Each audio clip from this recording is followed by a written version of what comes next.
Our plenary speaker today is Nadal. Sharon, would you introduce her for us? I would love to. I would be honored to do that. First of all, a big shout out to Nadal Wright, who's a master's prepared nurse, board certified, and a J&J Innovation Fellow. He gave me the introduction to Nadal, and it has been a pleasure to meet her and to learn to know her and to understand who she is and what she does. So first off, she directs the Center for Innovations in Care Delivery at The General, also known as Mass General Hospital, or MGH, especially to those of us who have worked in the Boston area. She is a mentor and incubator of ideas for frontline caregivers.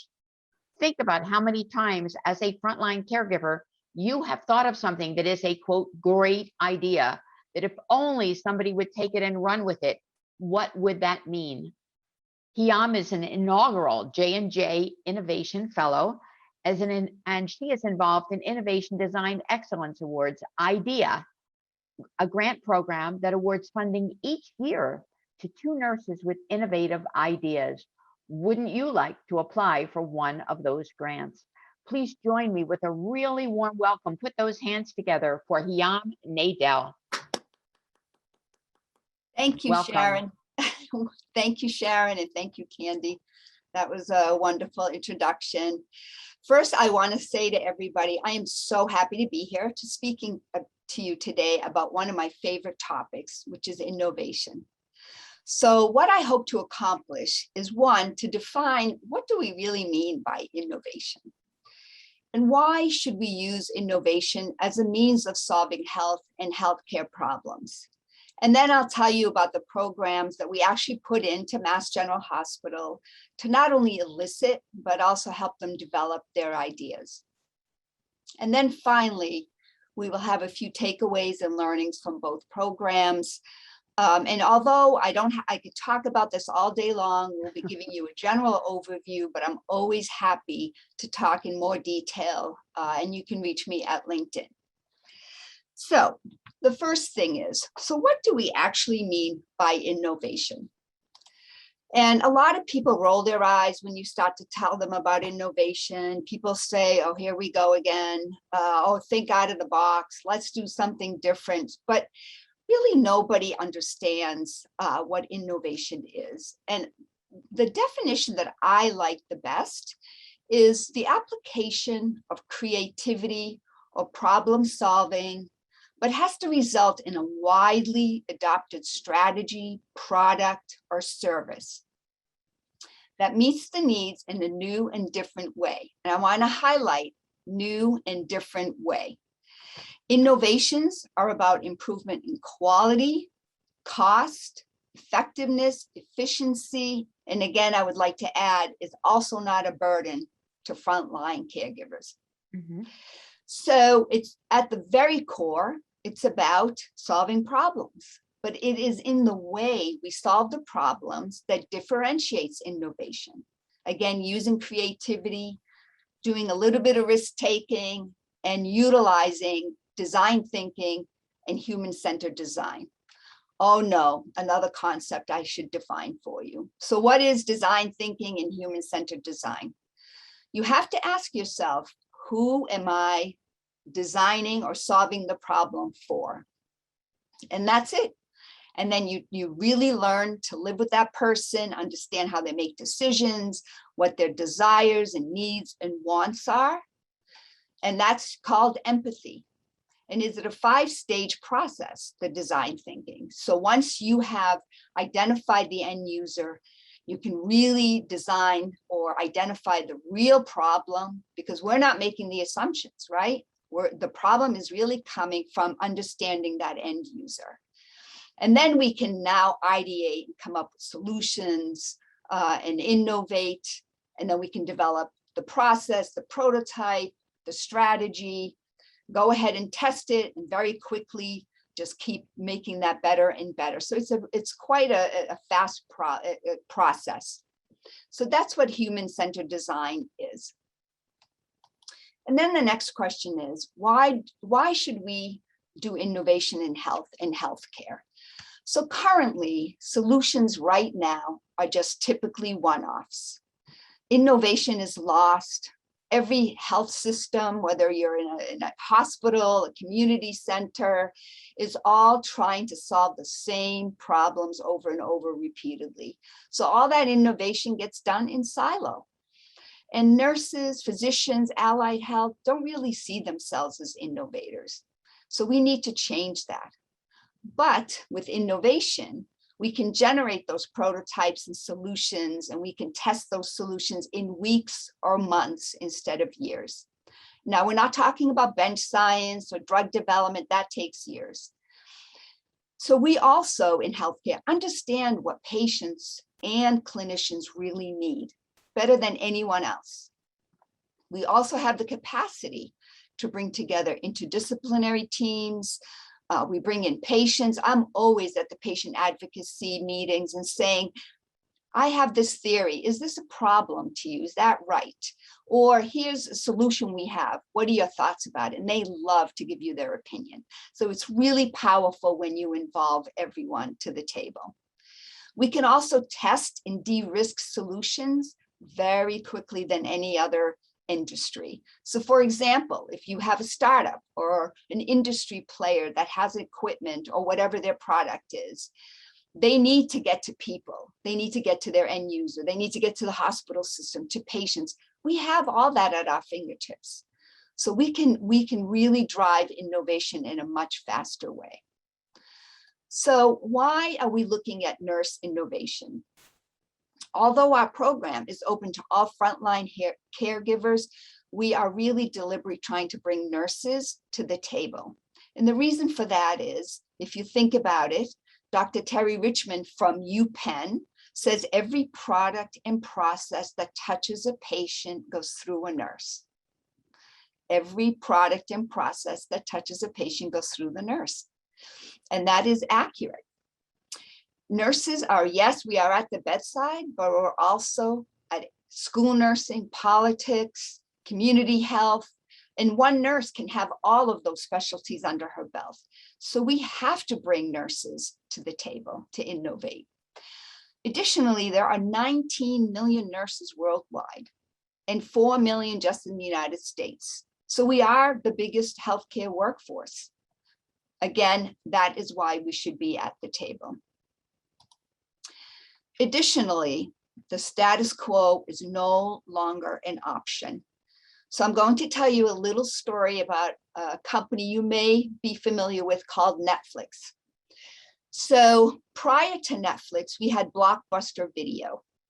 And we would all, it was very exciting to go to the store and pick up all the movies for the weekend and go home and make popcorn and watch the movies, etc. over the weekend.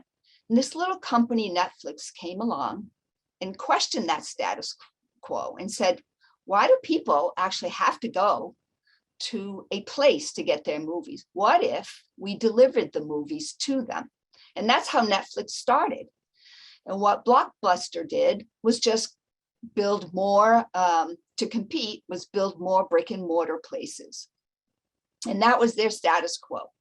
And then, of course, streaming came along. And as you know, Blockbuster Video went out of business.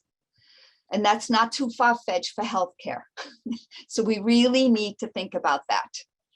And if I could show you a graph where impact is on the y-axis and time is on the x-axis, status quo and tweaking, the way we normally do things, has a linear progression, but it's not, it's almost a flat line. So we're not really making a lot of progress there, where innovation with its fast prototyping, testing, questioning, has a much more robust and transformational, linear and actually, a much wider and bigger progress.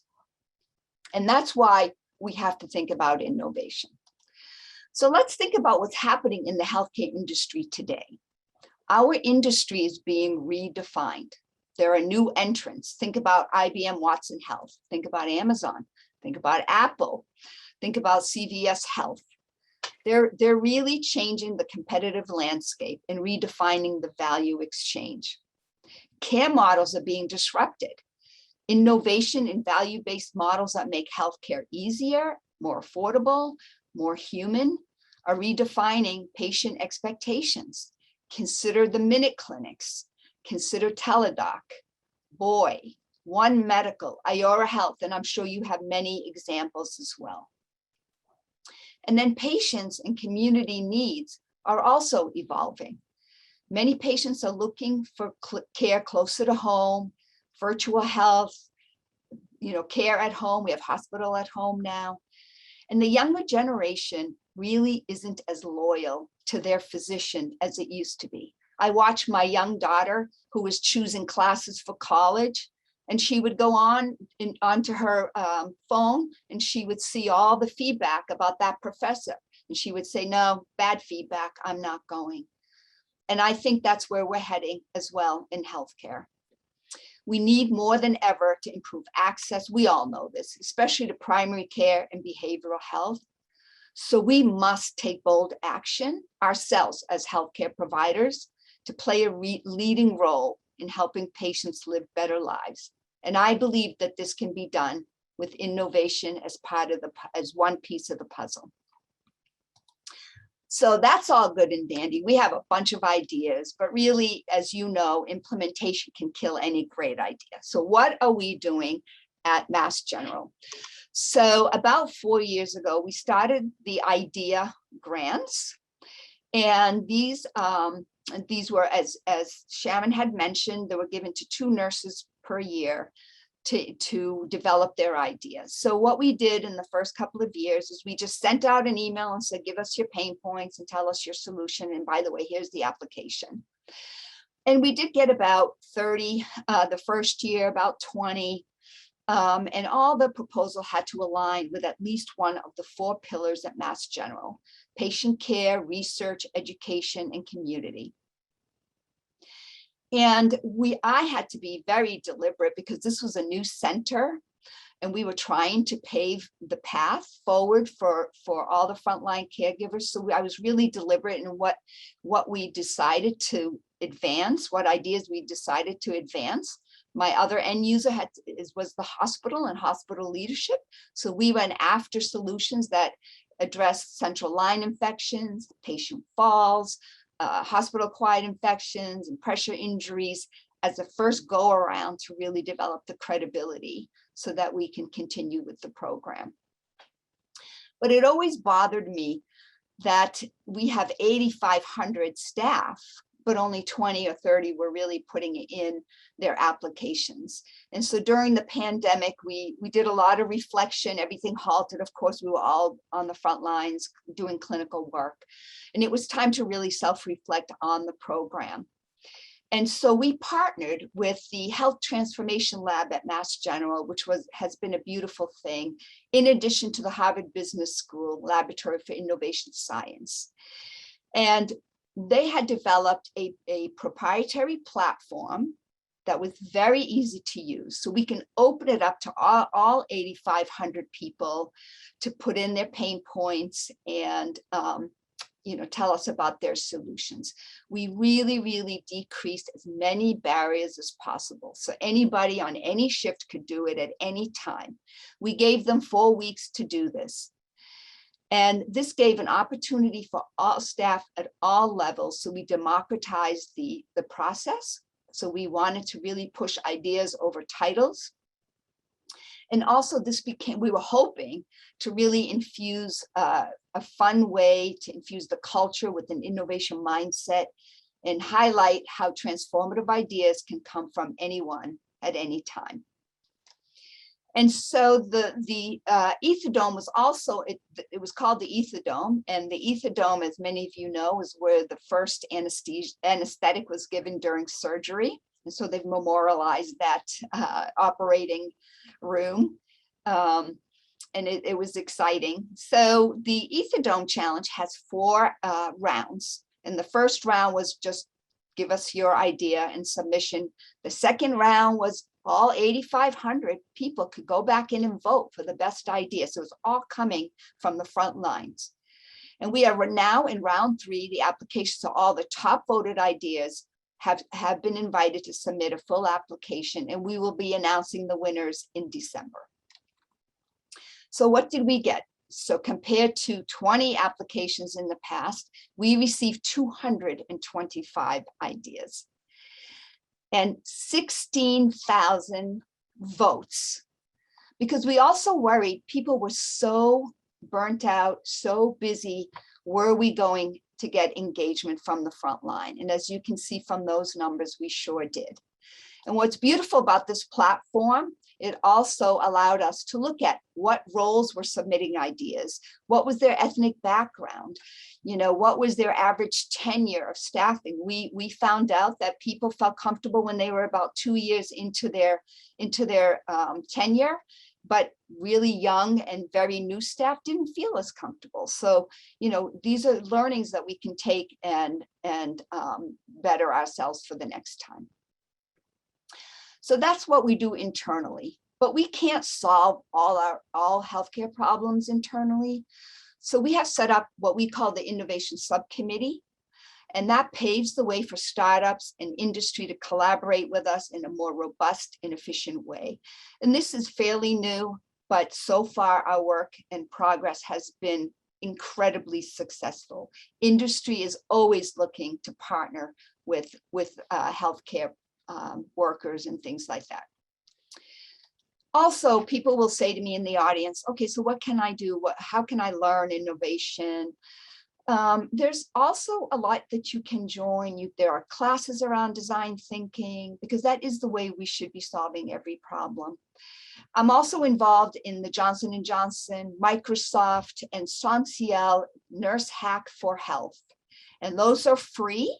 And we will be having another, so we do them about twice a year. They're virtual, they're free. The next one is November 5th through the 7th, and we're going to really be addressing how to recruit, sustain a healthy workforce of the future. So we would love it if all of you could join. It doesn't matter your background or your skill level. We will have a Microsoft developer join each team, so you will learn a little bit about coding, and developing Power Apps and things like that. And it's amazing how much you learn over a weekend. And in fact, it's amazing how much of the solutions that actually come out over 2.5 days. You're going to be very tired, but very energized. So what are some of our takeaways? The staff was incredibly engaged and felt empowered. There are multiple committees being formed from all the ideas that are coming from the front lines. They were highly engaged. That's what we were worried about. We gave them incentives like pens and stickers for putting in ideas and Amazon cards. And when we were delivering them to the units, people were just smiling and laughing, and the team would get all together. It was really a nice disruption for them with all the pandemic and all the capacity issues we're experiencing. And people tell me all the time, I will stay at the bedside. I love this. If I could be creative and continue to innovate and have a say in how our work goes, I don't want to leave. Okay, people leave because they're burnt out. So they're learning to use creativity. They're learning to take risks. They're learning to respectfully challenge the status quo, and I say respectfully. They're also learning that problems, if you have a problem and you fail, that's great. These are opportunities, because if we didn't have problems or failures, we wouldn't have these opportunities. They're learning that timing is everything, right? So during where a lot of focus is on healthcare and healthcare workers, this is the time to shine. If the timing is not appropriate, then move the timeline. I encourage people to do that. We encourage people to learn from other industries, right? Go outside of your comfort zone. Learn what Toyota, for example, does in their manufacturing plants, and we can take that and put it into medicine. And as somebody I've known that have come to really respect is Rear Admiral Aisha Mix. She's the she's the CNO for the United States Public Service. And she says, get a seat at the table. If no seat, then bring your own seat.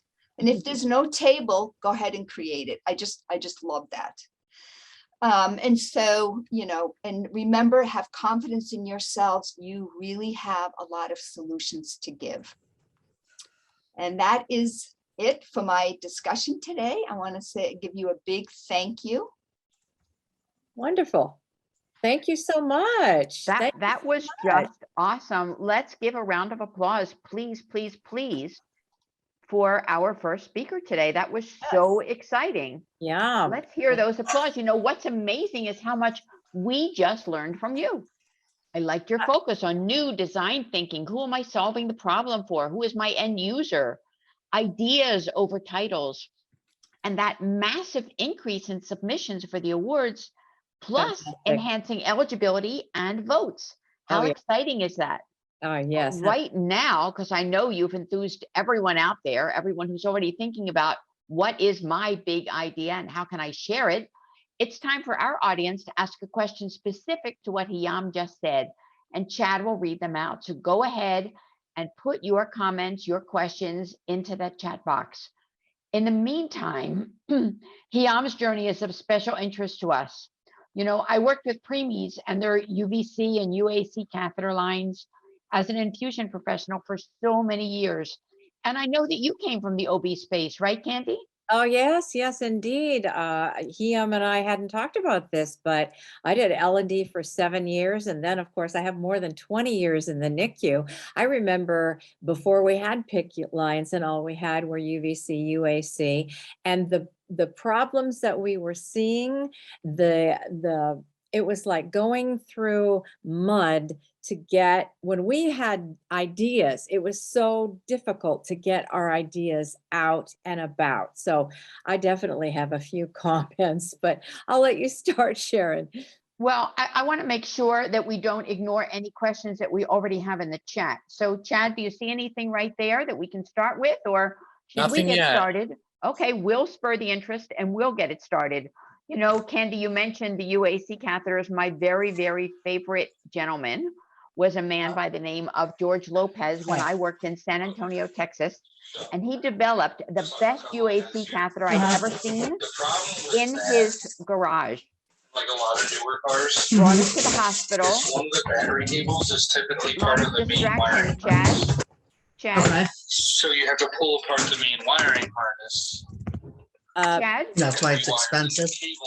Yes, I don't know exactly what's happening right now. Okay, all right, as long as you're aware of it. That is why your labor. So that UAC catheter was the forerunner for a great number of ideas. Just the cables and stuff like that. Hiyam, you express the power in having the right people at the table. We all know how important that is in every aspect of our lives. We can drive innovation, and nurses are the key to this. I loved what you said about your colleague from Penn Medicine. Every process and product goes through a nurse.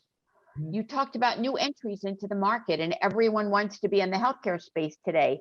How did you begin? How did your OB career spur your own interest in innovation? Well, I have to say it all began actually when I was a student. And I went to Northeastern University as my undergrad, and we had co-ops where it was internship. And I, as every other nurse on the earth does this, we modify things that doesn't work for the patient, right? Yep. And I did a few of those, and those same staff would call me and say, "Hiyam, is that your thing on the market these days?" And I'm like, "What?" So I would see it, and somebody else was able to commercialize it and stuff. And after a few of those, I thought, what am I missing? I need to learn more. How is this getting from an idea to the commercialization phase? And of course, I had the opportunity to go with I was one of 5 to go reopen obstetrics for Mass General Hospital. They stopped delivering babies back in 1952, and we reopened the unit for them, believe it or not. And at that time, when they asked me to stay and be the manager, I said to them under a couple of conditions. I have a new nurse model that I would like to put into place. And my boss says, "Whoa, that's really expensive." So he thought about it, and he came back and he said, "You know what, I'm going to let you do it. And after 2 years, we'll part ways, no hard feelings, if it doesn't work out." It's like, great. And when he became the president of the American College of OBGYN, he went around the country saying how you should set up. And I was there for 20 years, so you can tell that it was very successful. And the way, everybody thinks about, unfortunately, nursing is a cost on a spreadsheet. Mhm. Right. But what we were able to do with this new nursing model was really have the providers be able to see, generally they would see 12 to 15 patients, but they were able to see with the new nursing model at least 20, if not more. And I know my previous practice managers on this call, and it's a very busy practice. So that was the ROI for increasing nurses. And the nurses loved it. They were more autonomous. The physicians and the midwives were like, please don't take my nurse away. Patients would say, oh no, when a physician left the practice, the patient would say, it's okay, just whoever my nurse is going to go with, that's who I'll go with. Exactly. So they were making decisions on that. And we gave a lot of continuity of care through this nursing care model. And so that whole experience, I didn't want to leave my cozy little job, but went ahead and did that and left to go open this unit. And if I hadn't, I wouldn't have been able to get to this point in my life and my career. So don't be afraid to step out and really take some risks. Yeah, to step out and step up. So before we go back to that model, and I know Candy as an OB nurse has a lot of questions about that, why don't you tell us about your designation as an innovation learning network change maker and the Nurses Hack for Health Hackathon? What is that? What do we need to know? So I was nominated for, it's really just up and coming younger innovators to trying to make some healthcare changes. That's all of us, isn't it? It's all of us. That's all of us. Every nurse younger, you said the magic word. Designation. Okay. Exactly. So I don't think it was any big deal, but Johnson & Johnson did a lot of work around getting nurses to go to nursing school and really, supporting that piece of it. But then they pivoted. We said, we think you should turn and look at innovation. And so they did about a 2-year study and then came back and offered the fellowship and then wanted to do more for nurses. And that's where the Nurse Hack for Health was created. So we did the first Nurse Hack for Health with Johnson & Johnson. And then Microsoft, who really, there's a lot of chief nursing officers there now, which is very exciting, who's also joined us. And it's just a nice, easy way to upskill nurses. And we have global attendance these days, and it's really fascinating what comes out at the end. Oh, that's so hopeful. Yes. It looks like we have a comment or a question there. Chad, could you read that out? Sure. Mark writes, what were the hardest hurdles at the hospital administrative levels to convince to entertain innovation strategies? Great question. Right. And Mark, if you recall what I was very deliberate in looking at, that hospitals there's money withheld and they won't get money if there's the pressure injuries are too high, the patient falls are too high. So I knew that, and that's why we were very deliberate in taking on those problems first, and then measuring it and really showing the outcome. And everyone's like, oh, this is really interesting. This is great. And that's why, so it's still somewhat of a hurdle. I'm not going to, but I think we're getting there. We're really making some pathways. Oh, I like that. That means we do have to know, the policy procedure protocols and Yes. and line up with that. It totally makes sense. We're almost out of time for this, but I really would like to know a little bit more about the OB model that you were talking about and medical home. Can you go into that just a little bit? Yeah, so the medical home is really, again, we had the opportunity of building it ourselves. And what we did was essentially a one-stop shop. So a patient came in, she would see her OB provider, whether it was a maternal fetal medicine, general OBGYN, or a midwife. And then if they needed genetics or ultrasound, or if they needed a nutritionist, the nutritionists would come to them. Social work would come to them. So everything was in one place, so that the patients, they weren't lost to care, and they got everything there. There was a lot of access. We also expanded to the health centers, the community health centers, and things like that to go and bring the care to them, to the patients.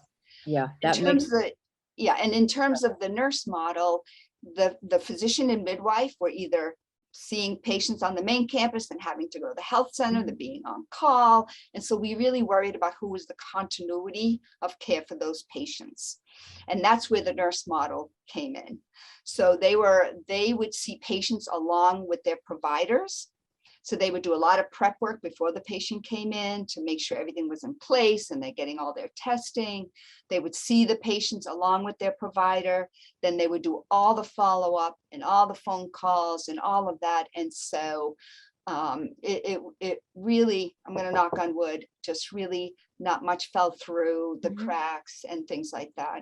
our first panel of experts today. Sharon, tell us what's coming.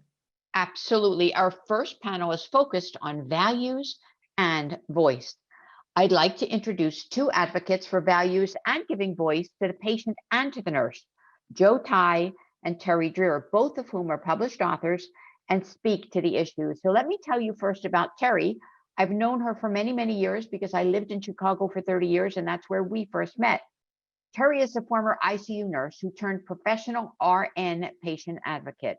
She is one of the country's top pioneers in patient advocacy, and her passion for patient safety and keeping the patient at the core of U.S. healthcare is what drives her. Say hi, Terry.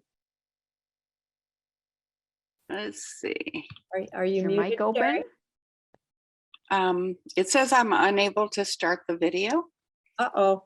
Okay, Well, start. Go my ahead video. now, Terry. There you go. Okay, go There you ahead. go. Thank you. So just give us a warm welcome. Hello. Hi, So welcome, wonderful welcome. to be here today. Thank you so much for having me, Sharon and Oh, and Candy. Great I'm to so have glad to see you. Nice to be here. So let me tell you about our second panelist, Joe Tai. Joe is the CEO and head coach of Values Coach. He's the leading authority on values-based and leadership skills and strategies. And he's all about building a culture of ownership on a foundation of values in organizations. Joe, give us a shout out. Good afternoon or good morning, wherever time zone you're in. It's a pleasure to be here, and I've certainly enjoyed the day so far. Thank you. Haha, That's wonderful. great. We're glad that you're both with us. So let me start the questions with you, Terry. Let's begin with, how did you enter the field of advocacy? Why you? Why advocacy? Well, sure. Thank you Sharon. Thank you very much, Sharon. That's kind of an interesting story. I was an ICU nurse for 39 years.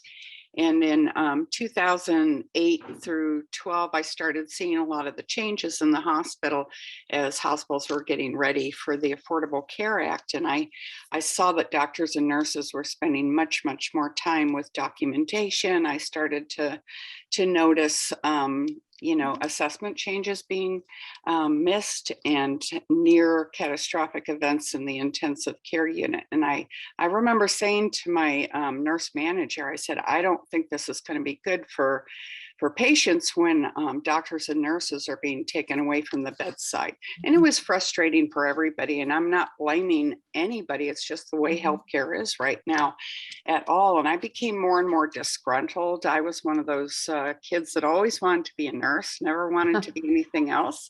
Very compassionate and everything. But about that time, a few things happened.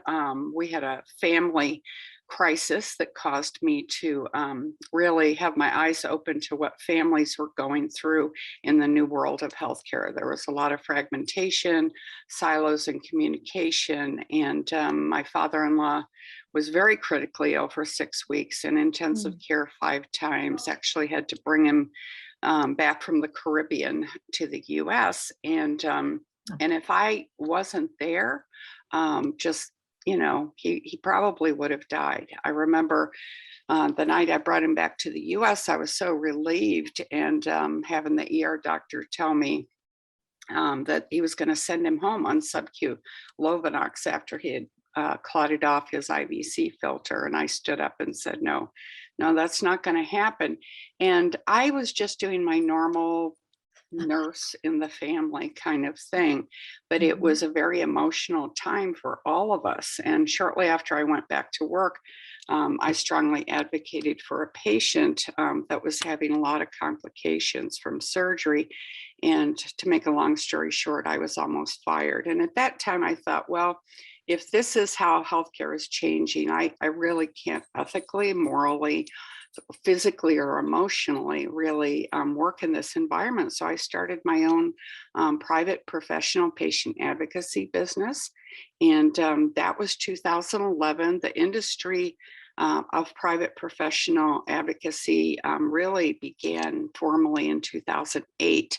And so I was one of the early pioneers, and it's the greatest nursing model I have ever worked under. I loved ICU so much, but now I get to save people's lives in the community, and we bridge a lot of gaps in healthcare and meet the needs of senior orphans. And by the way, we also reduce hospital readmissions, Right. you know, incredibly. Our hospital readmission rate over the past 10 years is less than 0.03% for 30-day Wow. readmission. Wow. So that's That's huge. significantly better than most home care companies can do. And I think nurses really make the difference. So that's how I got into it. And I've never been happier. So I own 3 companies now, North Shore Patient Advocates, and I started a nonprofit to meet the needs of lower income seniors without family called seniorsalone.org. And last year, I started a digital academy for nurses wanting to pivot their careers into this direction. And I had no idea, you know, how many nurses would be leaving the hospital world. But I think it's an opportunity too, because more and more of the healthcare in America is going to be done outside the walls of the hospital. And we need more nurse advocates than ever. Right. So you saw a need, you saw a challenge, you saw a problem, Mhm. you created a solution. And what's even more exciting is you've created a solution that allows nurses to stay in nursing, but in a Right. different way, still making a Mhm. difference, still adding value and providing voice. Mhm. Let's switch gears for a moment if we could. Joe, why don't you tell us your story? How did you start your healthcare career? Well, I started out as a junior hospital administrator at the University of Iowa Hospitals and Clinics, got very involved with regional emergency medical services. We started one of the first hospital-based helicopter and mobile transportation systems. And I left that field. I really wanted to work on culture. You know, when you build a building, you have a very detailed blueprint. But it's not the bricks and the mortar that creates the employee experience or the patient experience. So I started putting a lot of thought into what we call the invisible architecture, core values, corporate culture, attitude in the workplace, and creating tools to help hospitals actually create a cultural blueprint and then help people do a better job of living, practicing their own values. Probably our key insight is that we talk about culture change, we hire consultants for culture change, but culture does not change unless and until people change. And that begins with making a personal commitment. Wow, that is really, really interesting. And you're exactly right. You know, Joe, as I think about it, we may have crossed paths at some point. When I was doing some work in Iowa with a delegation from the former Soviet Union, and there were actually 18 countries involved. And I remember when we were in Des Moines and we went to the State House, my colleagues from all of those other countries said, what next? What else is there to see in Iowa beyond that State House? They were used to the big things, you know, the big buildings and the monuments and the whatnot in their own countries, and were a little bit disappointed, but they truly loved the experience, as well as one that was really done with laser surgery as well at the university. So I think we may have at some point actually crossed paths. You know, all of Possible. that value-based piece leads us back to advocacy. You advocated as well. You used that model to create something based on the core values. You saw a need. You also met that need. Terry, let's go back to you for a minute and tell us, why is advocacy becoming one of the fastest growing healthcare specialties? Why? Great question, Sharon. And the short answer is that with all the recent healthcare changes and concerns over patient safety, the average patient and family can feel overwhelmed. I know when I was an employee of the hospital system, I had no idea what it looked like on the other end. And fortunately, I was able to see how frightening, how frustrating it can be right now. And a lot of things have changed over the last 10 years. Patients and families are afraid, they're angry, they're frustrated. And those emotions, they just feel so out of control. So when they have a nurse come alongside and do that extra education and empowerment and give them a voice, sometimes they don't even know the right questions to ask. I tell people after 40 years in ICU, I can walk into an intensive care unit and see 25 things that a family member won't see, or some doctors won't see, because I was very, very good at critical care and complex care management. But in my company, our inpatient advocates are experts at untangling all kinds of healthcare messes and bring peace of mind to struggling families who simply want the best and safest care. And I think hospitals want the same thing. And we all just need to figure out an innovative way to work together so that there's a smoother transition. Oftentimes it's all about a cost containment, and people don't know the difference between a poor quality rehab facility, or what the difference is between different levels of care. And dementia, Alzheimer's is a pandemic right now too. So people need more help. And a lot of times hospitals have kind of a myopic view. They have people that will make phone calls, but until you go into people's homes and see what their situation is, you have no idea what the whole picture is, really. Right. And I remember, you know, Terry, when we were in school, we all learned that discharge planning begins on admission to the hospital. Well, Right. now there's no admission because you come in for surgery the same day. There is no real planning in the process. And all of this comes right back to the concept of leadership. Mhm. Leadership is in crisis as a result of the pandemic, the climate, and more. Joe, tell us, what do you see as the biggest change in the leadership role in healthcare today? My answer would be very different than it was before the pandemic. Remember when BC stood for something other than before COVID? And I'll tell you, I'm very concerned now with everything I'm seeing. The exhaustion levels, the people that are feeling overwhelmed, the sense of, we're hearing less about burnout and more about PTSD. In their book on post-COVID PTSD, Golston and Hendel say, COVID was the earthquake. Widespread PTSD among caregivers will be the aftershocks. And, PTSD takes a long time to settle in. We have been doing surveys that show, number one, most frontline caregivers do not feel like the system is taking their mental health and emotional well-being as a priority. Two, there's really no intervention. We ask people, what's really been working for you? Zero responses on the employee assistance program. It's usually things like personal prayer, meditation, sometimes drinking.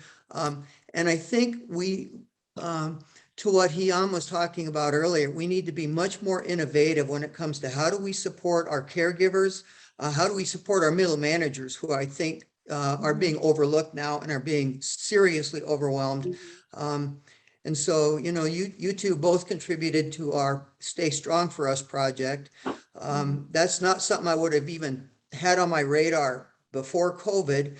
And when I started that project at the beginning of COVID, I thought by now it would be obsolete. And now, of course, it's more important than ever. Yes, that's so Wow. true. I want to break in here with another question. But first, even before I ask it, Chad, it looks like we have a comment in there for Terry. Yes, I was able to see that and respond to it. Thank you, Ken. Oh, okay, good. So in other words, you're not the only one. Yeah. Yeah, you're not alone. Yeah.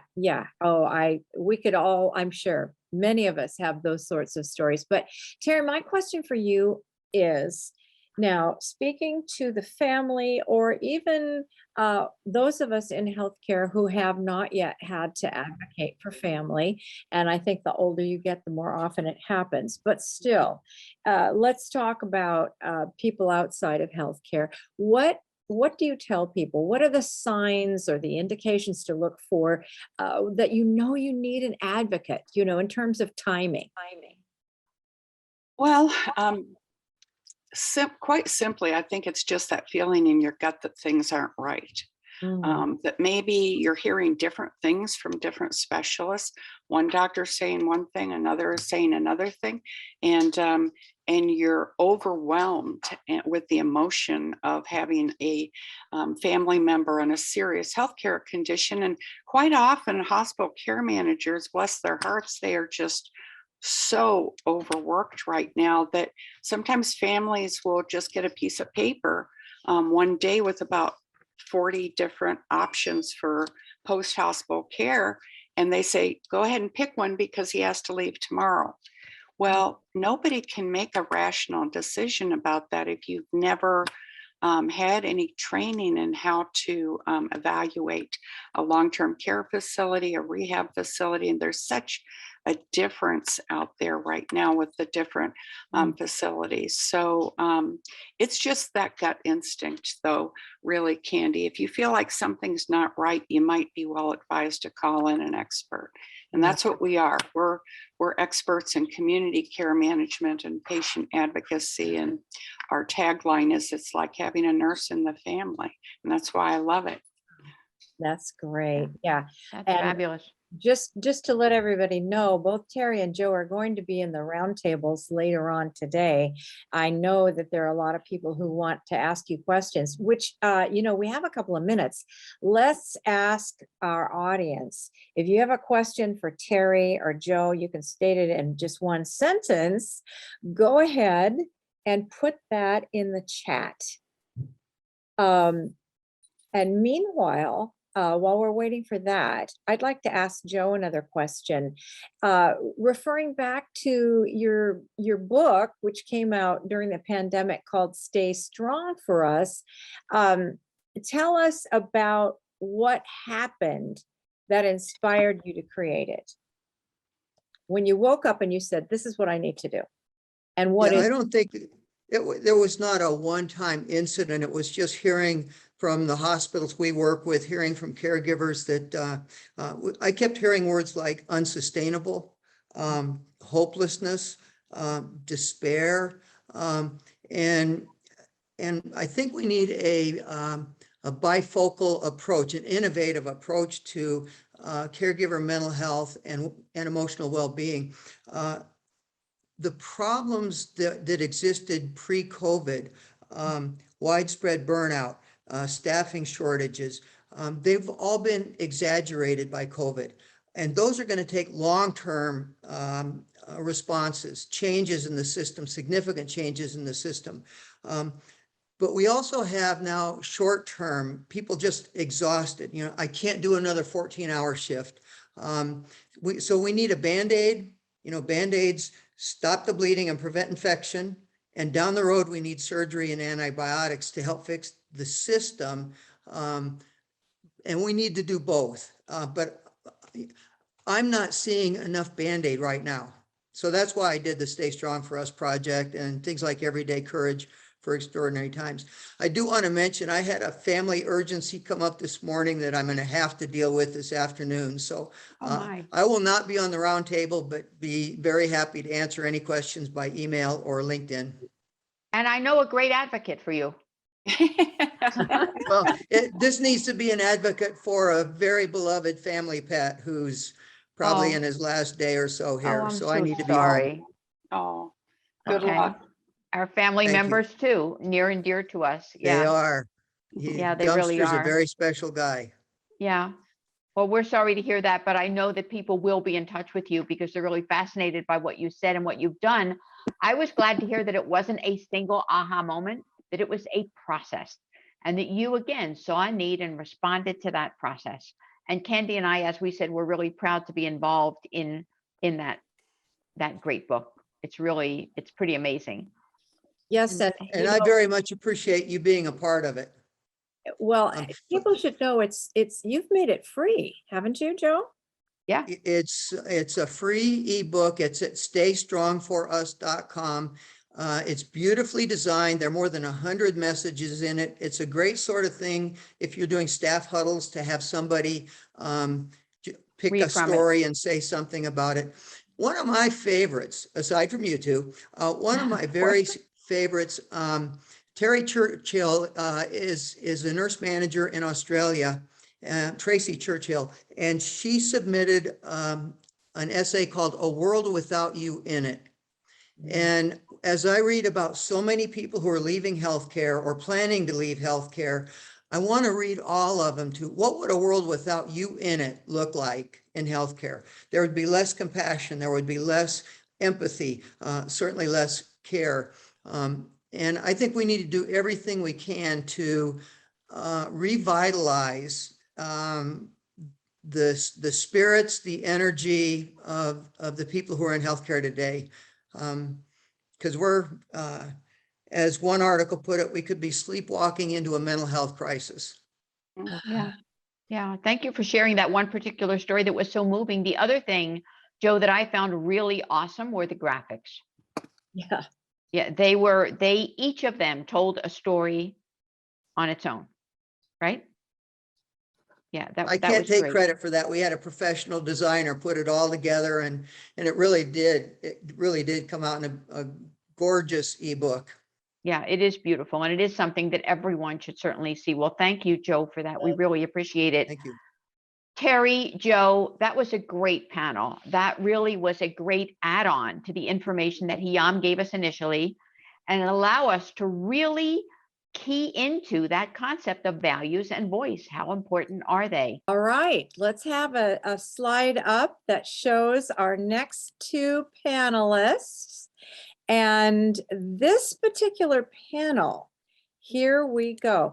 This particular panel is going to talk about communicating value in lots of interesting ways that are forced upon us, shall we say. I want to start out by welcoming two of my very good friends to the stage. First, I'll start out with Dr. Kelly Willenberg, who began her life as an oncology nurse and transitioned into clinical trial management in billing, reimbursement, the whole thing. She's a frequent speaker and trainer on healthcare compliance issues.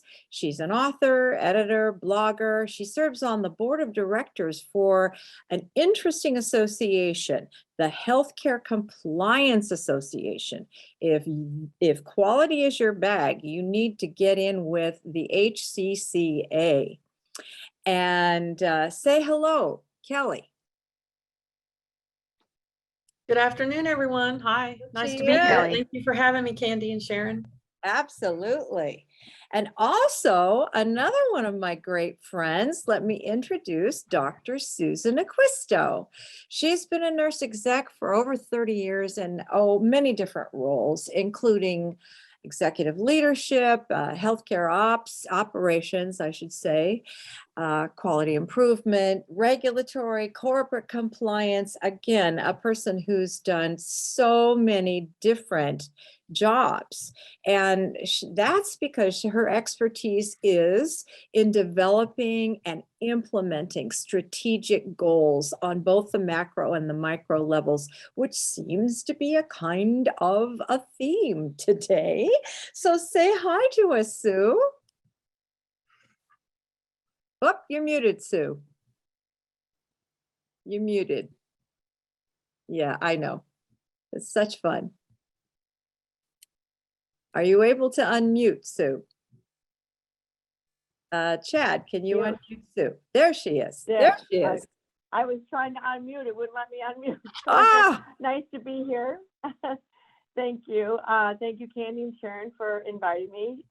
This is exciting, and I look forward to being able to help present here with Kelly. All right. We look forward to learning from you both today. Definitely. Well, I think I'd like to start with you, Sue, because unlike a lot of our speakers, you've been on the front lines these past 18 months. I see you're home now, but since the pandemic, tell us a little, what have been the priorities for compliance and risk management that you've seen lately? Have they changed? Well, yes, they've changed tremendously, Well, first of all, let me start out with, they are our U.S. Department of Health and Human Services Secretary, Xavier Becerra, has extended the ongoing COVID public health emergency. And it's been extended until January 16th of 2022. So last year, in March 1st, 2021, was our biggest change, I think, in compliance that I've had in my 30 years experience. And that's with the implementation of the CMS Global Waiver, 1155 waiver. For those that are familiar with that, and I'll certainly, while maybe perhaps Kelly is talking, I can give you that website, because with this extension of the public health emergency, this global waiver has also been extended. So that's important news for both hospitals, home health, long-term care facilities, because there was a lot of activities that we do in the normal course of healthcare operations that were waived. And I'll give a few of those examples. But it's a 44-page document, which is very important for compliance officers, quality, hospital administrators, CNOs, that they know what has been waived. That was our biggest challenge, because in the midst of that, in the midst of being on the front lines, we were getting new regulatory guidance from not only our county government, the state government, the federal government, OSHA, CDC, Department of Health and Human Services, the Department of Public Health, the county public health, and we were getting different directions every single week in trying to comply with regulations and new directives with respect to, what to do with cohorting COVID patients, what to do if they suspected COVID, what to do if they were being treated with COVID. How the supplies, our PPE supplies, under great, it was almost like an attack, because we were using so much PPE. We were getting down to where we're using garbage bags as gowns, because we couldn't get the supplies. And so every day we were having daily huddles with our key disciplines, everything from central supply to pharmacy, with the physicians, because we were learning at that time, taking us back, a little bit. We were learning, remember when remdesivir first came out, right? That was one of the first drugs. And we were trying to figure out when and how and what patients to use it, and what patients to cohort, and what patients to even treat, and having surges and where to put those patients, and putting up tents, having extensions to our ER via tents. And so with compliance, obviously you think of corporate compliance as really that we're all really concerned about Medicare and Medicaid reimbursement, the billing rules, right? Anti-kickback, the STARC. But really in compliance and risk management, we delved more into operations and rollout of regulations more than ever before, because we had a lot of reporting then. We had mandated reporting of who got tested, who tested positive for COVID, who died from COVID, how many beds were being used for COVID, how many beds did you have available, what is your ER capacity, what is, what do you have an extension to your ER, how many SNF skilled nursing facility patients do you have in your hospital, how many vents do you have, how many vents do you have on hand, do you have a good supply of vents, and all that public reporting had to be done by somebody, right? And it was a collaboration, really, of the key stakeholders, because usually with corporate compliance, in my career, and I'm sure Kelly will attest the same thing, but we have a whole interdisciplinary team that you rely on when you are implementing corporate compliance rules and regulations. Number one being clinical operations, because quality of care, and I'm not so sure many non-compliance professionals understand that quality of care is an important aspect of corporate compliance, because the government feels that if you deliver poor quality of care, that you have submitted a worthless claim. So poor quality of care being defined as if you had a survey results that your Department of Health has come in and you've gotten high level deficiencies that were in substandard quality of care categories, that you have, and you've trended that and you continue to get those deficiencies. That's a trend which the OIG and the government looks at And thus, the assumption is made, and an investigation would be made, okay, if you're providing this poor quality of care, you obviously are submitting worthless claims because you're providing worthless care. So quality of care is a big aspect of clinical compliance, but so clinical operations, the quality department, reimbursement, finance, human resources more than ever, because as we've heard from our previous speakers today, staffing has become such a critical issue. It has impacted all across all departments. And in the hospitals, in skilled nursing facilities, in our home health communities, we don't have enough staff. And as you recall, we had a lot of staff, even in the news we heard, but we experienced it ourselves. Staff exited. When COVID hit, staff were afraid. They were afraid they were going to get COVID. They didn't want to bring it home to their families. We lost staff more than we were able to recruit.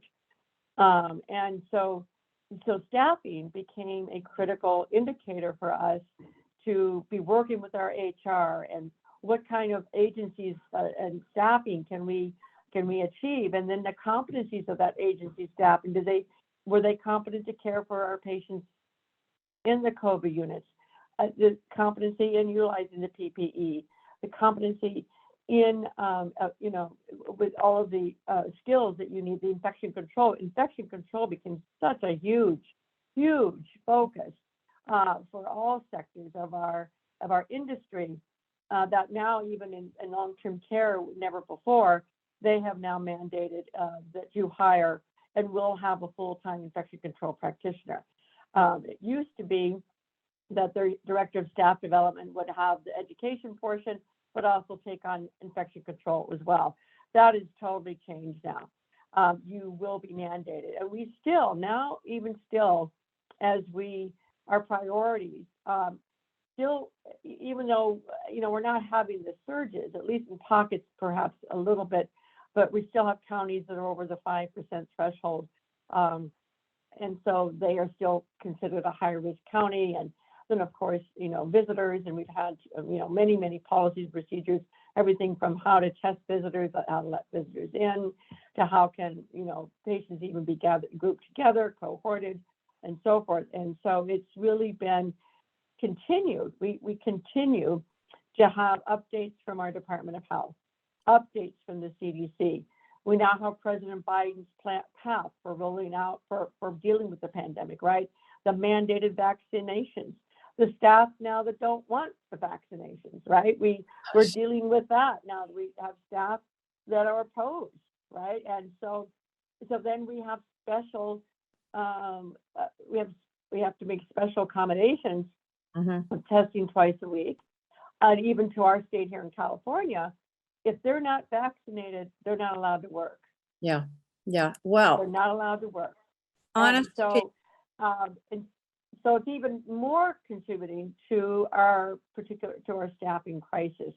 And so that, that has become a priority that I never in my career as compliance officer, in other roles that I've played, had to focus on so much of my time and effort because of the critical shortage, and who can we diversify the workload onto, thinking creatively, who can do what within their scope of practice, within their licensure, and not being in jeopardy of out of scope practice.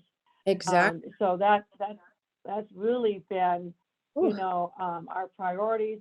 The global waiver, just to give you a few examples of what the global waiver for both hospitals, long-term care facilities, one of the biggest waivers, waived the requirements was that you did not have to have the 3-day qualifying stay in the hospital in order for a patient to go directly to the skilled nursing facility.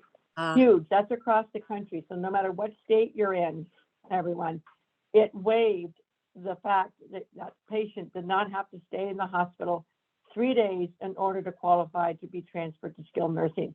So what we saw was a lot of patients that went directly from the ER to the skilled nursing facility. And even we had COVID patients who were not critically ill, but could be treated with medications that were stable admitted to skilled nursing facilities. Oh my You know, goodness. so we really swung the pendulum. We swung the pendulum because when you first heard about the skilled nursing facility, I believe it was in Utah, Yes. or they had so many deaths, they were kind of like the first one to hit the media.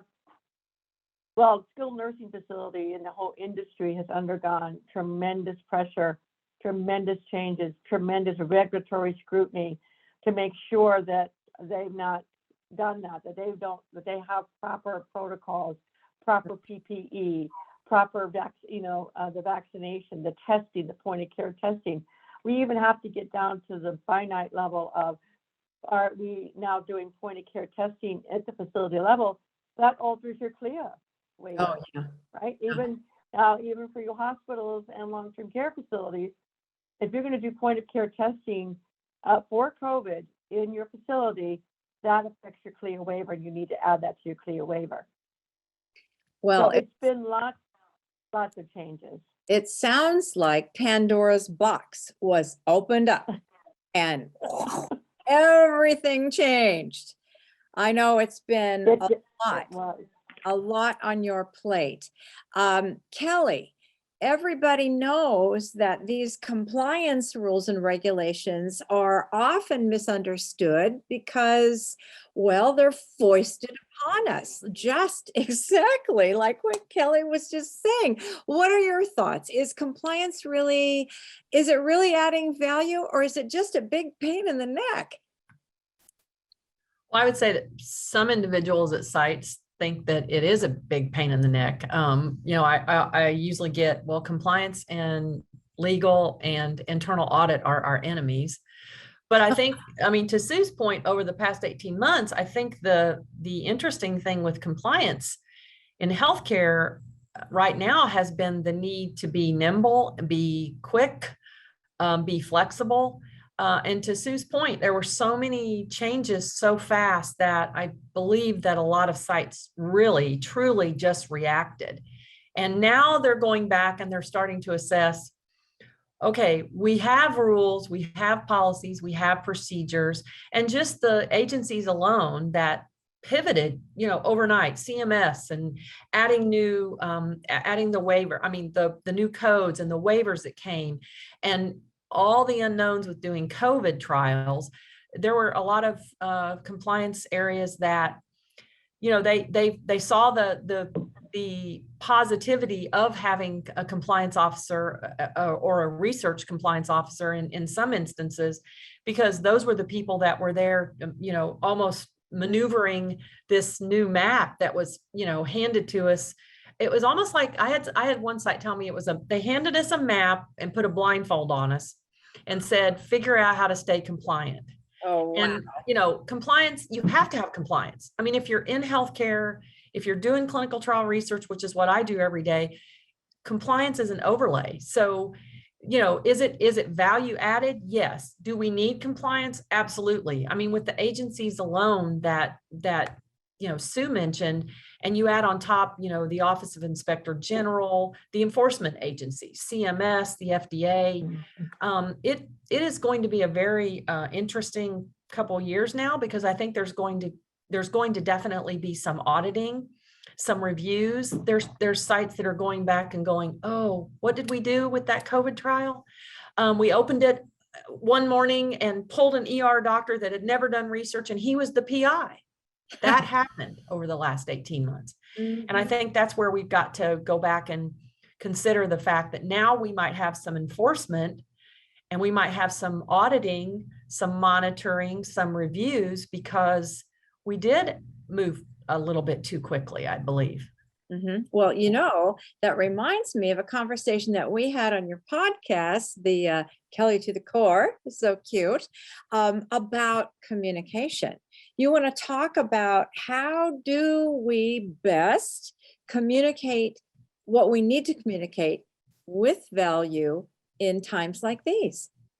Well, I think it's interesting. Sue said something that made me, kind of have a little bit of a creep up my spine. The staff turnover has been part of the issue with communication, and having those open lines of communication and being able to revert to someone else when someone's not there anymore. You know, we've had people walk out, we've had people quit, we've had people laid off, we've had jobs eliminated. We've had people die, unfortunately, at every facility that I work with, and it's, you know, in the hundreds. There's a lot of moving pieces right now. And I think communication, I mean, you know, Sue's been on the front line. I've been behind the scenes communicating by, I call it death by Zoom. Nothing against the conference, but I'm on Zoom every single day and trying to figure out how to communicate the value of doing things compliantly through a Zoom meeting is sometimes difficult. And I'd be interested to know what Sue thinks about that, because I think that's been part of our downfall the past 18 months is not only have we had all these new rules, regulations, changes, we've all had to learn a new way to communicate, and we're not communicating in person anymore. Well, that leads me to ask Sue about I mean, based on what you've been through and what you're going through, how can an organization's corporate compliance program, they have to have a program, actually improve this communication so that you can get quality of care? What are your suggestions? Well, what we found is for those, you know, for the hospitals and the staff at the front lines, there were no Zoom meetings, right? We still were in person. I was there getting beds ready, helping nurses, everything from getting all their suction equipment they needed, to oxygen flow meters, to the PPE. And so every day, we'll do Zoom versus non-Zoom, but in person, the communication had to increase and improve with such frequency. It was every day. And you included people that you didn't ever include before, like your central supply, who then was having a burn rate. The burn rate's what they called it, of our PPE. How many gowns, how many masks, how many N95s? How are we going to conserve our use of PPE? How do we conserve our use of the N95s? And so we were doing that every morning with administration, physicians, the medical directors, the clinical staff, the CNO, the finance. So people were gathered together in a huddle that we didn't have that kind of communication ever before. But we actually found, in order to keep everybody up to date, and things were changing so fast, we needed to have daily meetings in person. Now, by Zoom, with the senior leadership that were running the organizations, and I know with one of my long-term care companies that have 26 facilities throughout Nevada and California, we were doing everyday Zoom meetings, going through all of the topics I've just discussed, to making sure that the facilities have the supplies they needed, had the training. We were developing the training for the staff, which then the people at the front lines were doing the training, train the trainers. And so we had to anticipate their needs. We had to, in short order, come up with tools for them to be able to use, and the competencies to be able to utilize and to evaluate the staff if they really knew how to utilize the PPEs, even to the finer points of fit testing, right? That the staff, because we were now required in long-term care even to have fit testing of staff, and the N95s, which they never had to use before, because they don't usually deal with the negative airflow pressure rooms. They don't have that.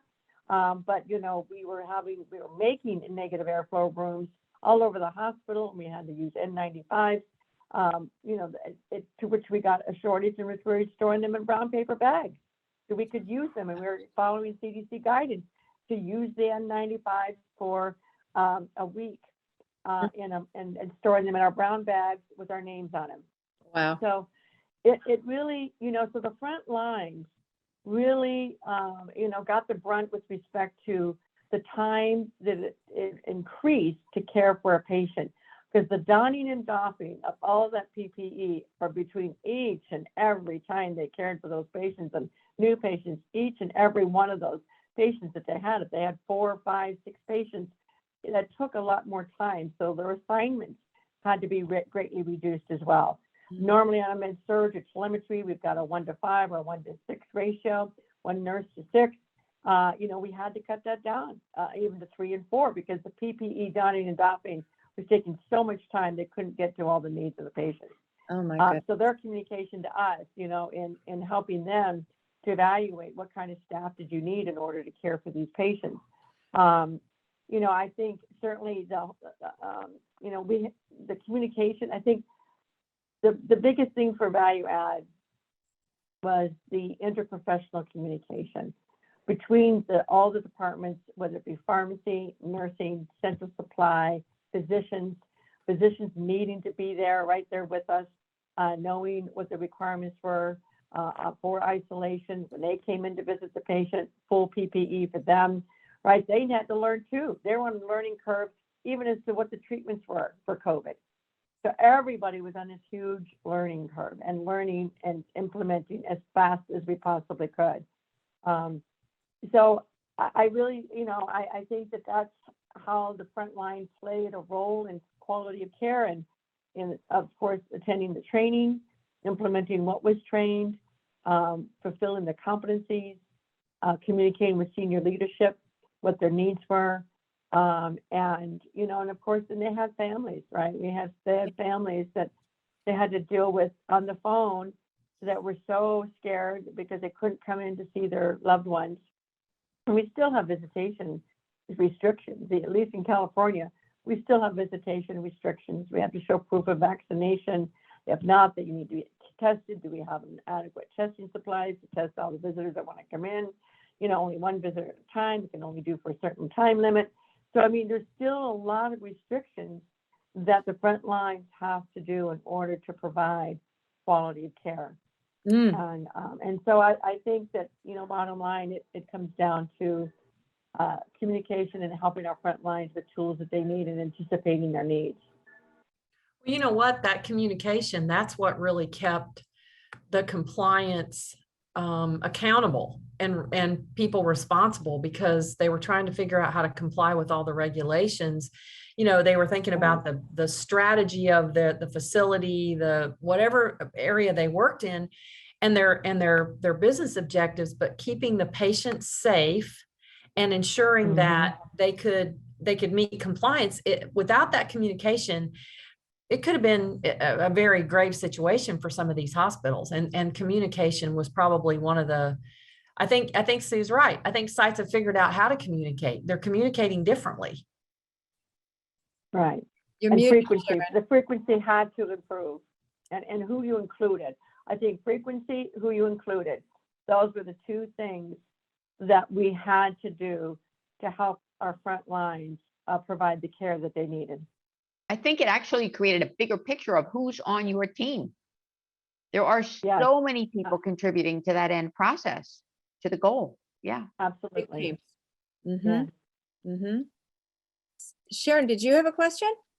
I do have a question. So Sue, you said that the system and the situation certainly were challenged. They challenged all of the resources that you previously could have had available, and that frontline workers were doing training. If they were doing the training, were they also providing the care? And did we tax them to a point at which they were so overwhelmed that one would wonder, how can they possibly continue? The front line wasn't doing the training. When I was saying the senior leadership at the corporate level and the higher level, we were doing the tools. There was a train the trainer. The managers would train the frontline staff. The frontline staff would be training each other, really kind of watching each other with the PPE and helping each other. But it wasn't the formalized training that we provided for them.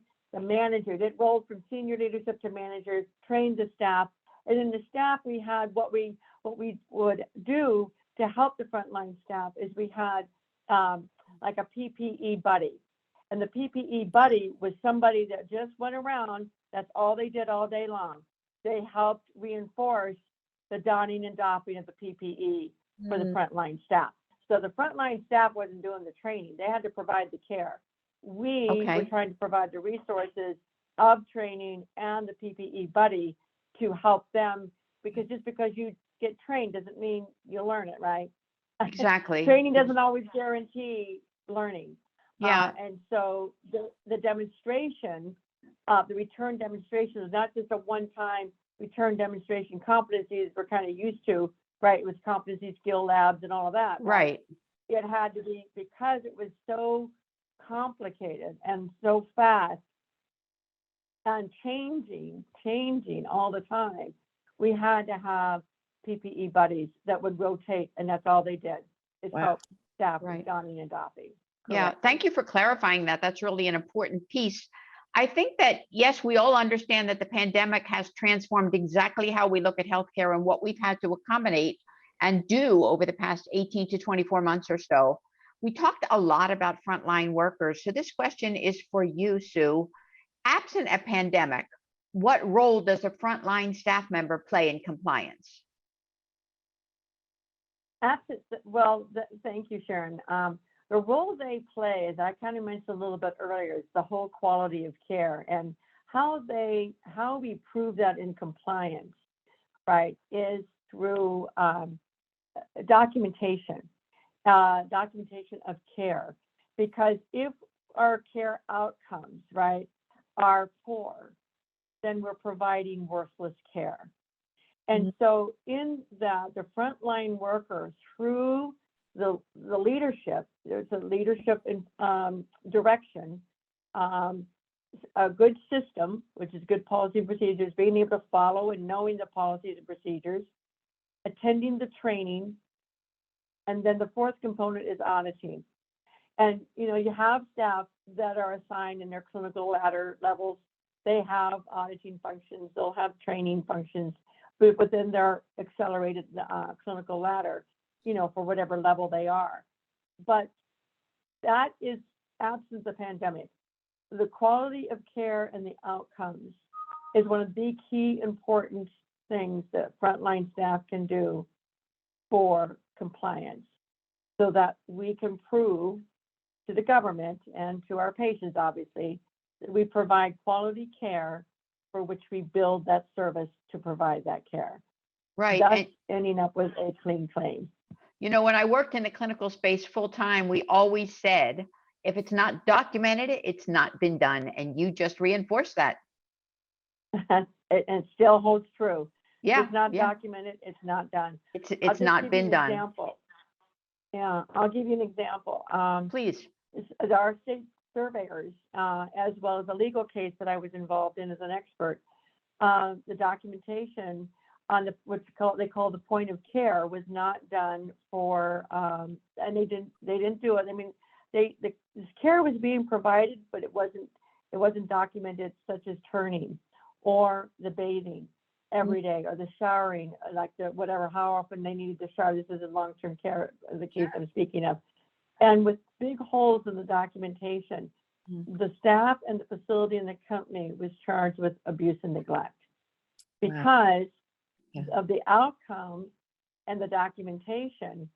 And even though care was provided, wasn't provided sufficiently, but because the documentation was so lacking, they had a lawsuit and Department of Health that brought against some neglect against the facility and the staff, saying you didn't do it. You weren't providing that care. You weren't helping to prevent pressure ulcers. You weren't helping to prevent urinary tract infections by good bathing and hygiene and skin infections and so forth. And so, this is a typical example, a lower level example, but the same holds true in hospitals. If you have the carryover of lab work, right? You have oftentimes EHRs have the carryover of all the lab results onto the physician's progress notes. I've even encountered this myself. And you have a lab results that are not critical, but have changed, maybe denoting an early change in condition. But yet it carried over to the physician's progress notes. So it's assumed the physician reads it. It assumed the physician read it and knew it. And with all of the carryover of documentation to a progress note, and if the physicians are in a hurry and they don't read the documentation, and the care then doesn't get provided, right? But yet we build for care being provided, but it didn't get provided because documentation was such that the physician did not read it, did not acknowledge it, because it carried over, and it meant that he or she didn't have to repeat that documentation in the progress notes.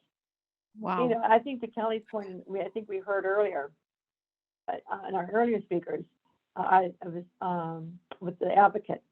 She mentioned we're spending more time in the computer documenting than we are caring for our patients. Right. And I Yeah. see that I could so relate to what she said, because I see that myself, because there's so many requirements for documentation, but it also requires that you read the documentation. Yeah. And you can't see that assume a things are being thing. appropriate. You can assume nothing, right? You cannot assume. That's right. So then ladies, why is compliance important in regard to enforcement? How do the two meet? What is that intersection? Kelly, you want to go ahead and start? Kelly, can you start us off? Oops, you Uh-oh, muted she's it. on mute. I don't think I'm muting myself, but maybe I am. I think the enforcement is there, and there are auditing and cases going on right now that will resonate out across.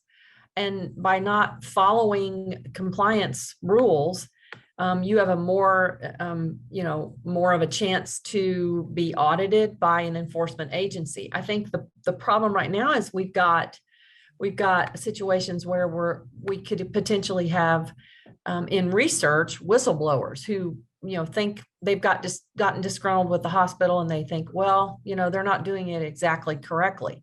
Well, I would think that we've all kind of colored outside of the lines over the past 18 months, and the enforcement agencies have been well aware of that.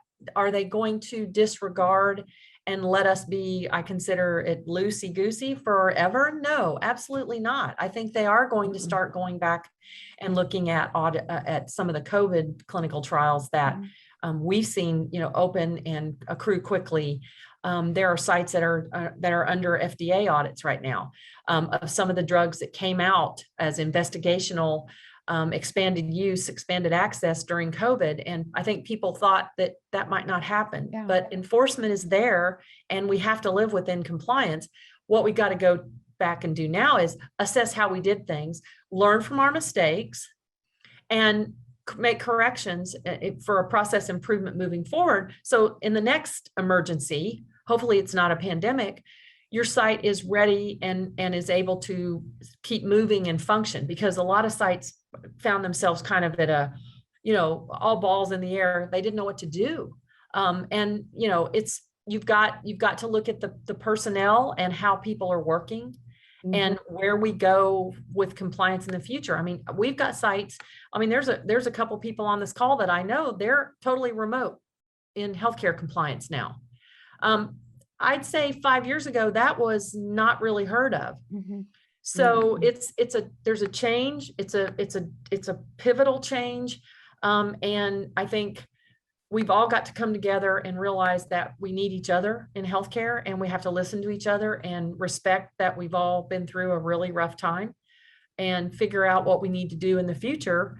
Because right now we've got all this new digital stuff that's happening, and we've got telehealth, and we have more that's available in research from a IT perspective than we've ever had. E-consenting is huge right now in clinical research. That was not even, that wasn't on the radar 3 years ago. Yeah, we talked about it. We talked about being paperless back in 1984 too, when I became a nurse, but we weren't there. Now, all of a sudden we're there. We've got telehealth, we've got digital medicine, we've got physicians that are doing, everything through Epic. So it's a different time, and we've got to figure out how to be able to be audit ready, no matter what the agency is that's coming to look. That's right. Big Brother is watching. Did you have something you wanted to add to that, Susan, very briefly? I just echo what Kelly has said. I already know that the OIGs already started audits, especially as it relates to some of the waiver requirements. If there was some abuse of, say, for instance, for long-term care, the COVID patients, they were mandated to do monitoring if they were even suspected or exposed to COVID, and even though they didn't have COVID. And so some of the facilities put them in skilled units, put them in as a skilled patient, because the monitoring had increased so much with vital signs, the pulse ox, monitoring for signs and symptoms, change of condition, even though they didn't have COVID. And in the beginning, that's pretty much, we were mandated by the county ordinances in CDPH and Nevada for the 2 states that we were working in directly. But it changed. I mean, Medicare said, that's going to be an abuse if they just are suspected or they've already been exposed to COVID. That's not really a skilled need. You can't really charge Medicare for that monitoring. That's just expected of you to do that. So, once they became actual COVID, a positive COVID, and they needed that increased monitoring, increased medications, then of course they could be skilled, but they're looking at facilities that might have, kept them on longer than they should have. Right, because everybody seemed to have bells and whistles attached, didn't they? Mhm. That's Yeah. right. That's exactly right. Candy? I'm looking at the clock. It looks like it's almost time to end this, but we want to give our audience an opportunity. If you have last questions for Sue and or Kelly, would you please type them in the chat box now? And we'll take just a moment and then Chad can read them out, whatever we might have. And I will just say while we're waiting there for a minute that when in my work as legal nurse consultant, I can echo what you're saying there, Sue, that often what happens when a case comes to light, and you look back at the charting and you see that the paperwork hasn't been done, it's really an indication of a culture.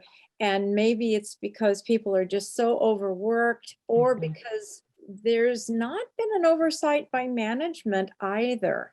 They're also, as we know, between a rock and a hard place so often. Yeah.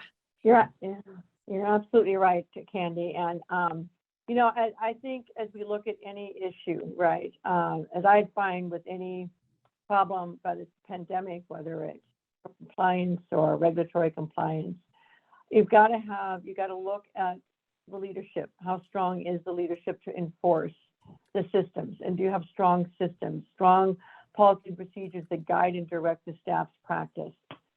So those strong systems. If you've got weak leadership, there's no leadership to enforce the systems. You then need to train those strong systems. And if there's no training, then no one knows what they're expected to do. And then and then you have to have auditing. You audit the implementation of the systems. Did the training work? Is the system working? To evaluate it. So those four pillars, that's really I kind of guide my whole really assessment on. And then really the fifth pillar oftentimes plays as big a role as those four previous is the finances, right? The financial support to have good systems, to train the staff, to have designated people audit your processes, and to pay your leadership to do the job they need to do. So it becomes really those 5 pillars. And I find that no matter where I go, if I look at those 5 things in any organization, they all come back to that. All roads lead to that. And I also put in the chat box the waiver information that they can go to on the CMS website for, again, that will expire on January 16th, 2022, unless they declare again that the public health emergency has been extended once again. Thank you so much for That's very that. helpful. Well, let's thank our panelists today. We gained a Great new job. appreciation, haven't we? Yeah, we communicate- learned, Candy, that compliance is everyone's business, Sure right? is. It sure is. Absolutely. Honestly. Well, let's see what's up next here, Sharon. I think now we have some more time for speaker roundtables, but I think so. I was hoping to see a couple more comments there because I'd love to be able to give a prize to someone. Certainly a playbook or something pretty exceptional. Yeah, And we're always willing to bring in more prizes if I could see a question or a comment that talked about what someone learned as a result of what either Susan or Kelly said today that was an aha moment and made them realize that they too are part of the responsibility. exactly. And people will have an opportunity for the giveaways and to answer those questions if you want to think about those during the speaker roundtable times. Oh, we have someone. Chad, you want to read out what the comment is? Sure. Don writes, I am one of those remote compliance professionals, and it is about learning from what has happened and moving forward, making improvements. Definitely. Good. Okay, so the round, unfortunately, Kelly and Sue we thank you so much for being with us the short time that you were able today, because we know they are really busy and they are ensuring compliance. They are. We have to give them a waiver. Yeah, we're giving them a waiver for the roundtables. exactly. But, Thank you. put in your contact information in the chat room so people can get a hold of you. And I wanted to really quickly mention, because I was going to do it later, but I'll do it now, that both Sue and Kelly have communicated value personally as well as professionally. They both have tragedies that have happened in their lives. And in terms of Kelly, you want to just say a couple of words about the evolution of what your work in advocacy has been? Well, my husband passed away 4 years ago in a hit and run bicycling accident. And at the same time, I had a granddaughter who was being born with a congenital heart defect.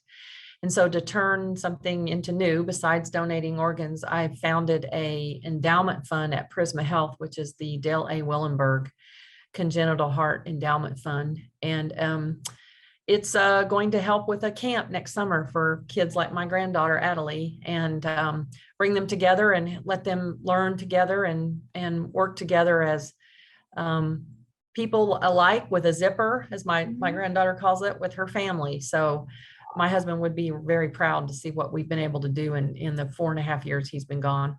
Would you put that link in the chat, please, Kelly, in case people want to explore that? Yeah, please. Sure. And Sue, you've done awesome work too. On the side, I might mention, go ahead and tell a little bit about your charity. Well, thank you. I appreciate that, Candy. My husband also died in 2012 of bile duct cancer called cholangiocarcinoma. He never had any symptoms, and from the date of diagnosis to death, it was 2 months and 3 days. So here we had in 2012, no options for treatment. There's no early detection. So my husband's law partner and myself co-founded a foundation called the Billy, B-I-L-I, for hepatobiliary cancers, which are bile duct, liver, and gallbladder cancers. And we started a foundation to fund research for early detection and curative treatments. So with that money, we worked with the UCSF, University of California, San Francisco, scientists and physicians. They were our partners, and it was really all about them and their research. And we started with them the first and only tissue tumor bank devoted just to hepatobiliary cancers in California. We have over almost 600 tissue samples. Wow. We've been able to have clinical trials there, which we weren't before. We've actually saved some lives. I know that personally, as they reached out to me, and we were able to refer them directly to UCSF physicians, who then did either surgeries or they were able to get immunotherapy and have saved some lives. So in that regard, it's worth it. You know, I certainly miss my husband after 10 years, almost 10 years now being gone. But in his namesake, we've been able to save lives.